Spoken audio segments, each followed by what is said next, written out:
Na sasa ni habari kamili.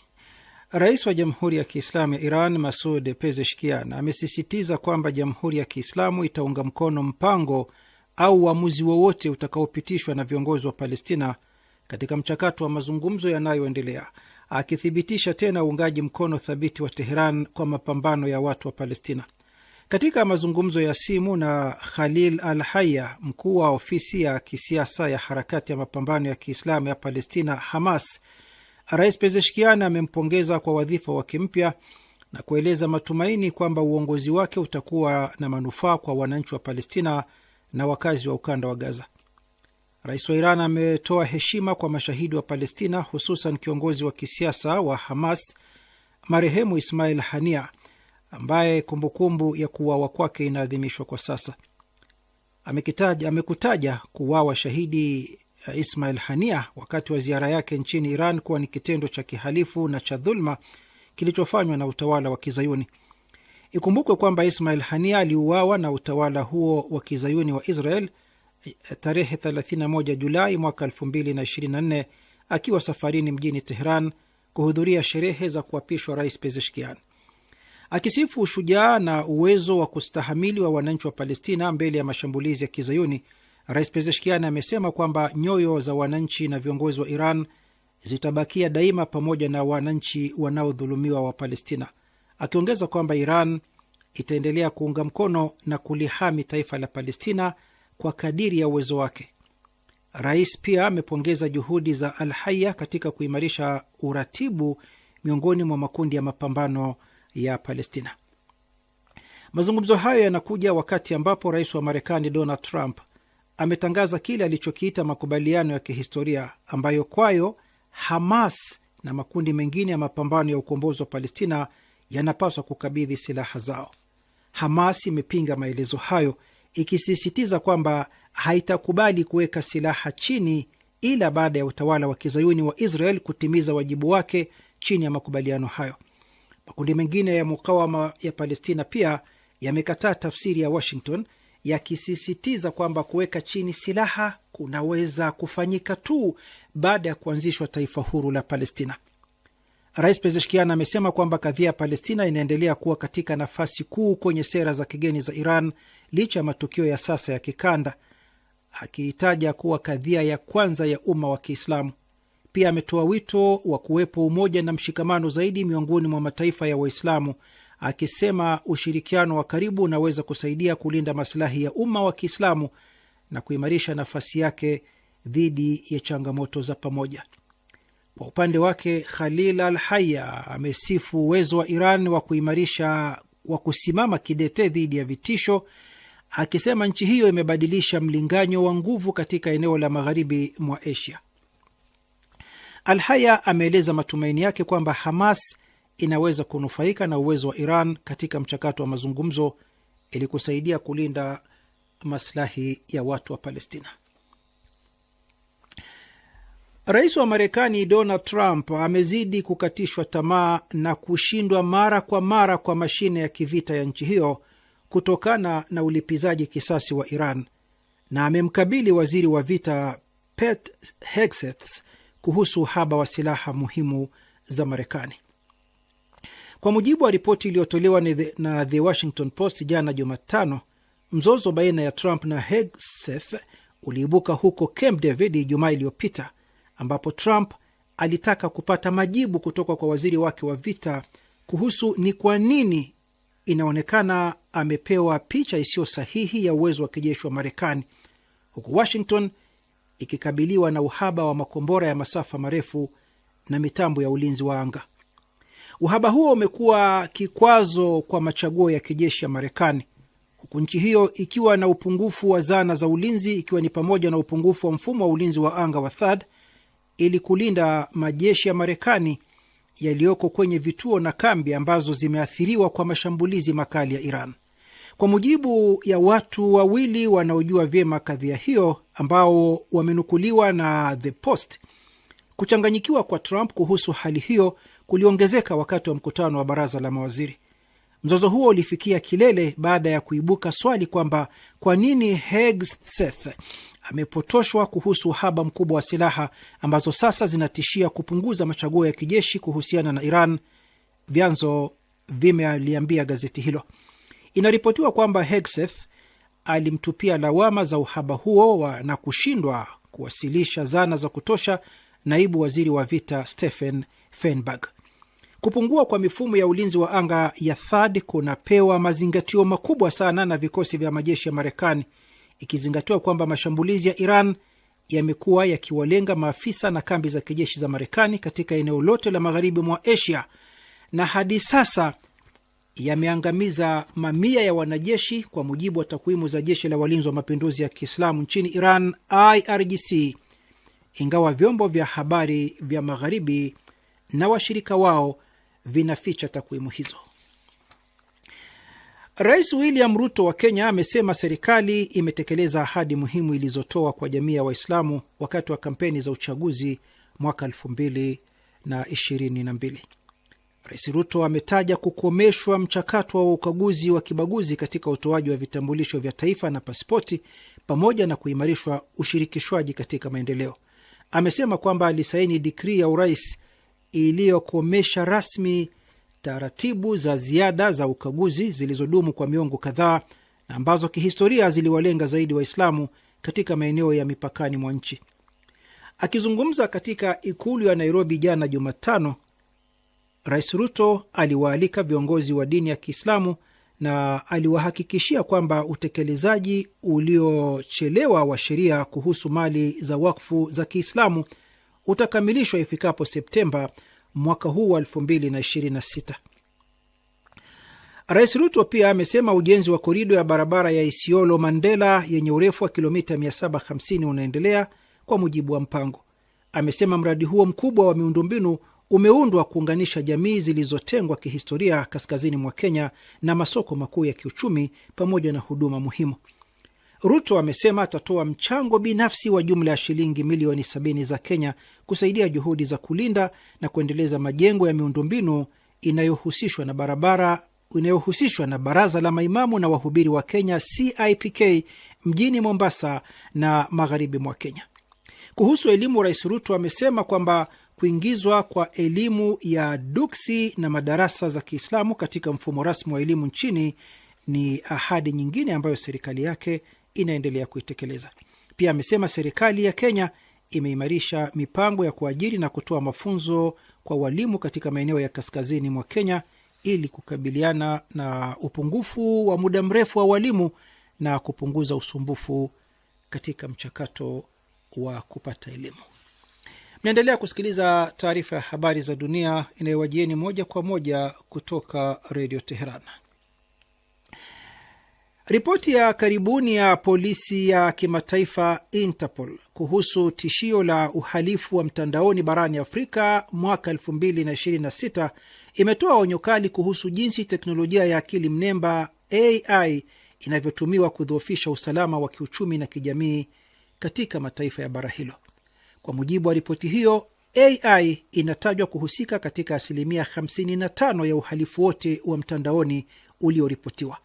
Teknolojia hiyo imewapa wahalifu uwezo wa kutekeleza mashambulizi kwa kiasi kikubwa, kwa kiwango kikubwa zaidi na kwa mbinu ambazo ni vigumu kuzitambua.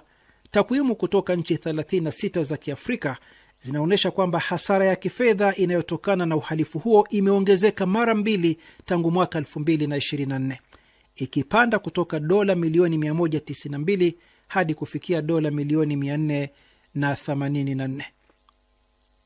Uhalifu wa njia ya mtandaoni, online fraud, umebainika kuwa ndio tishio kubwa zaidi barani Afrika, huku wahalifu wakitumia majukwaa ya fedha za simu, mitandao ya kijamii ya AI kufikia idadi kubwa ya watu. Ripoti hiyo inaeleza kwamba mgawanyo wa kikanda wa uhalifu huo, ambapo Afrika Mashariki imegeuka kuwa kitovu cha ulaghai, unaolenga mifumo ya malipo ya simu na mashambulizi ya kusaka fidia katika eneo hilo. Eneo la Afrika Magharibi ni kati ndipo penye mkusanyiko mkubwa wa utapeli wa barua pepe za kibiashara BEC na ulaghai wa mapenzi mitandaoni. Eneo la kusini mwa Afrika limeibuka kama shabaha kuu ya magenge ya kimataifa ya uhalifu wa mtandaoni kutokana na kiwango chake cha juu cha muunganisho wa kidijitali. Aidha, ripoti hiyo imeeleza wasiwasi mkubwa kuhusu maudhui ghushi ya teknolojia ya mtandaoni deepfakes, ambayo yamekuwa yakitumika vibaya katika matukio ya vitisho vya kidijitali na unyanyasaji wa mtandaoni. Hii ni tishio kwa maadili na heshima ya jamii ambalo linahitaji hatua madhubuti mifumo ya kuripoti uhalifu wa mtandaoni, na nchi 17 zimeimarisha sheria zao katika uwanja huo, lakini bado kuna haja ya dharura.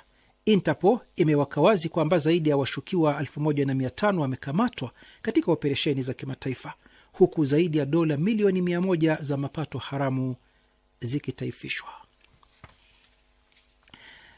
Na kituo kikubwa zaidi cha matibabu ya Ebola katika Jamhuri ya Kidemokrasia ya Kongo kimefunguliwa wiki hii na wadau wa Umoja wa Mataifa, ikiwa ni hatua inayolenga kuimarisha mwitikio dhidi ya mlipuko wa sasa wa virusi vya Ebola aina ya Bundibugyo unaoendelea kuenea kwa kasi katika jimbo la Ituri, mashariki mwa nchi hiyo. Kituo hicho kipya kilichojengwa eneo la Ruankole, takriban kilomita 5 kutoka makazi ya wakimbizi ya Kigonze jimboni Ituri, kitakuwa na uwezo wa kuhudumia wagonjwa 100 na kinatarajiwa kuongeza uwezo wa mfumo wa afya kukabiliana na ongezeko la wagonjwa. Hayo yanajiri wakati ambapo jana Jumatano mamlaka za afya za Jamhuri ya Kidemokrasia ya Kongo zilitaka taasisi husika kuongeza kasi ya mwitikio dhidi ya mlipuko wa Ebola nchini humo baada ya idadi ya vifo katika mlipuko wa sasa kuzidi 1750 huku maambukizi yakiendelea kusambaa. Mlipuko huu wa karibuni wa Ebola nchini Kongo sasa umekuwa wa pili kwa ukubwa duniani kwa idadi ya maambukizi yaliyoripotiwa. Kwa mujibu wa taarifa ya hivi karibuni ya tathmini ya hali, kwa uchache visa 3874 vikiwemo vifo 1751 vimerekodiwa tangu mlipuko huo ulipotangazwa katikati ya mwezi Mei. Kiwango cha vifo kwa walioambukizwa kwa sasa kimefikia 45.1%. Wagonjwa 717 kwa sasa wako katika vituo vya kutengwa au hospitalini, huku watu 749 wakiripotiwa kupona virusi vya Ebola. Na huu, wapenzi wasikilizaji, ndio mwisho wa taarifa ya habari za dunia kutoka Radio Teheran. Bado mko nasi katika matangazo haya ya idhaa ya Kiswahili, sauti ya Jamhuri ya Kiislamu ya Iran. Sasa karibuni kusikiliza uchambuzi wetu wa kisiasa. Gharama halisi ya vita vya Marekani dhidi ya Iran ni mara 4 ya makadirio ya Pentagon. Gazeti la Uingereza la The Telegraph limefichua kwamba gharama halisi ya vita vya Marekani dhidi ya Iran ni mara 4 zaidi ya kiasi kilichotajwa na wizara ya vita ya Marekani, Pentagon. Wakati wizara ya vita ya Marekani imedai kwamba gharama ya vita na Iran ni dola bilioni 37.5, The Telegraph likiashiria uchambuzi wa chuo kikuu cha Harvard limebainisha kwamba kiasi hicho kinazidi dola bilioni 151. Kiasi hiki kinatofautiana sana na makadirio rasmi ya Pentagon. Gazeti hilo limeangazia ukweli kwamba gharama za muda mrefu za vita hivi hazijazingatiwa. Kwa mujibu wa ripoti hiyo, Pete Hegseth, waziri wa vita wa Marekani, amekadiria gharama ya vita vya nchi hiyo dhidi ya Iran kuwa ni dola bilioni 37.5.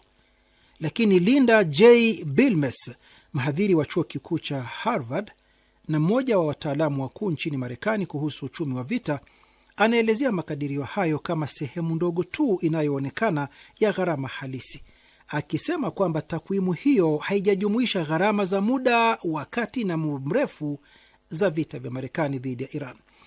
Uchambuzi wa gazeti la The Telegraph unaonyesha kwamba iwapo mwenendo wa sasa wa vita utaendelea, jumla ya gharama za vita inaweza kufikia takriban dola bilioni 311.3 kufikia mwishoni mwa mwaka. Ni muhimu kuzingatia kwamba takwimu hizi zinahusu tu gharama za kijeshi za vita vya Marekani dhidi ya Iran na hazijumuishi gharama kubwa zinazotokana na sekta nyingine. Madhara ya vita hivyo tayari yanaonekana kwa watumiaji wa bidhaa. Bei ya petroli imepanda kwa asilimia 21.7 na bei ya dizeli kwa asilimia 36.7, huku bei ya mafuta ghafi ya Brent ikivuka mara kwa mara kiwango cha dola 100 kwa pipa.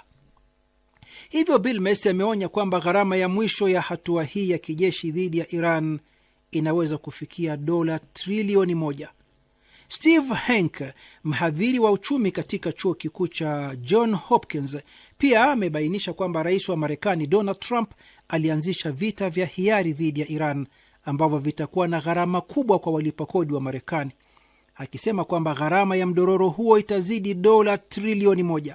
Wakati huo huo, wizara ya vita ya Marekani imejaribu kupunguza uzito wa gharama, maafa na uharibifu unaohusishwa na vita dhidi ya Iran, ikiwa ni katika jitihada za kupunguza ukosoaji dhidi ya utawala wa Trump.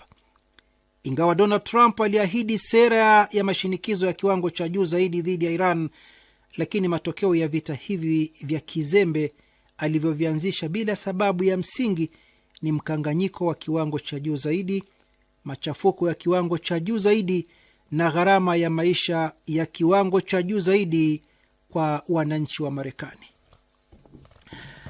Takriban mwezi mmoja uliopita, Pentagon ilijulisha Kongres ya Marekani kuwa inahitaji takriban dola bilioni 80 za ziada, kiasi kinachozidi makadirio ya awali mara 2.7 ili kugharamia vita dhidi ya Iran. Makadirio hayo kimsingi yalijumuisha silaha mpya, ukarabati wa vifaa na gharama za operesheni pekee, bila kujumuisha gharama za kukarabati au kujenga upya vituo vya kijeshi vya Marekani vilivyoharibiwa kwa mashambulizi makali ya Iran katika eneo la magharibi mwa Asia. Sababu tofauti zimetolewa kuhusu kutokuwepo uwazi katika ripoti za Pentagon juu ya vita vya Iran. Kwanza, Pentagon hufanya kazi kwa bajeti finyu na kuomba kiwango cha juu zaidi kuongeza mashinikizo kuhusiana na suala la kudhaminiwa fedha hizo. Pete Hegseth aliomba bunge liidhinishe fedha za ziada, ambapo kuweka wazi gharama kubwa kungefanya kuidhinishwa kwa bajeti hiyo kuwa jambo gumu zaidi. Kwa upande mwingine, kuficha gharama za muda mrefu huwezesha Pentagon kudhihirisha taswira ya vita inayokubalika zaidi. Gharama kama vile ukarabati wa kambi na matibabu ya majeruhi mara nyingi hazijitokezi hadi miaka kadhaa baadaye, jambo linalofanya gharama hizo kutojulikana kwa umma. Hoja nyingine ni kwamba ripoti za ndani za Pentagon zinakadiria gharama halisi kuwa ni kati ya dola bilioni 80 na dola bilioni 100, lakini utawala wa Trump unaendelea kutangaza takwimu za chini ili kudumisha uungwaji mkono wa umma